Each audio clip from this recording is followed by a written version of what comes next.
ఒక భక్తుడు ఇలా అంటాడు, దేవుడు ఎప్పుడు ఆలస్యంగా రాడు, అదే సమయంలో తొందరగా కూడా రాడు, సరి అయిన సమయంలో మన మధ్యలోకి వస్తాడు ఆయన. కొన్ని సందర్భాల్లో దేవుడు నా బ్రతుకులో ఆలస్యం చేస్తున్నట్టున్నాడే అని మానవ రీతిగా నువ్వు అనుకుంటావు. దేవుని ప్రతినిధిగా చెప్తున్నాను, ప్రతి విశ్వాస జీవితంలో ఒక కాలాన్ని దేవుడు నిర్ణయించాడు. నీ కన్నీళ్లు తొడవబడే కాలం ఒకటి నిర్ణయించాడు.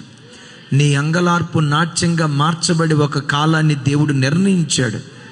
ఎక్కడ పతనమైపోయావో పతనమైన చోట నుంచి లేవనెత్తి పతాక స్థాయిలో నిలవబెట్టే ఒక కాలాన్ని దేవుడు నిర్ణయించాడు.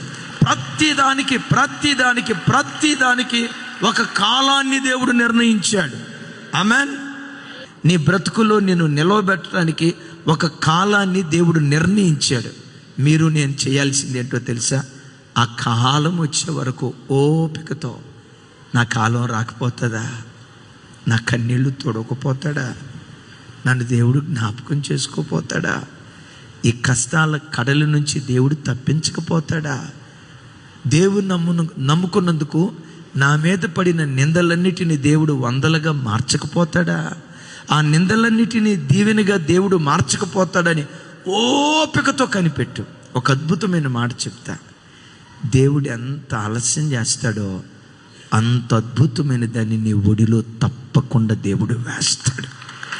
ఎప్పుడైనా శ్రమల్లో నలగొట్టబడితే నీవు సముదాయించుకో, కొంచెం కాలం ఓపిక పట్టు. నీ కన్నీళ్లు తుడిచే కాలం ఒకటి ఉంది, నేను నిలవబెట్టే కాలం ఒకటి ఉంది. ఎక్కడ సిగ్గుపడ్డావో నిందలన్నీ వందలుగా మార్చే ఒక కాలం ఉందని కొంచెం ఓపిక పట్టు. ఒకటి ఖచ్చితం, ఎంత ఆలస్యం చేశాడో అంత అద్భుతమైనదని నీ ఒడిలో తప్పకుండా దేవుడు వేస్తాడు. నీ వివాహ విషయంలో కానీ, నీ ఉద్యోగ విషయంలో కానీ, నీ వ్యాపార విషయంలో కానీ, నీకు సంతానాన్ని ఇచ్చే ఏ కోణంలోనైనా, ఏ విషయంలో దేవుడు ఆలస్యం చేశాడో, ఎంత ఆలస్యం చేశాడో అంత అద్భుతమైన ఇవి నీ ఒడిలో దేవుడు వేస్తాడు.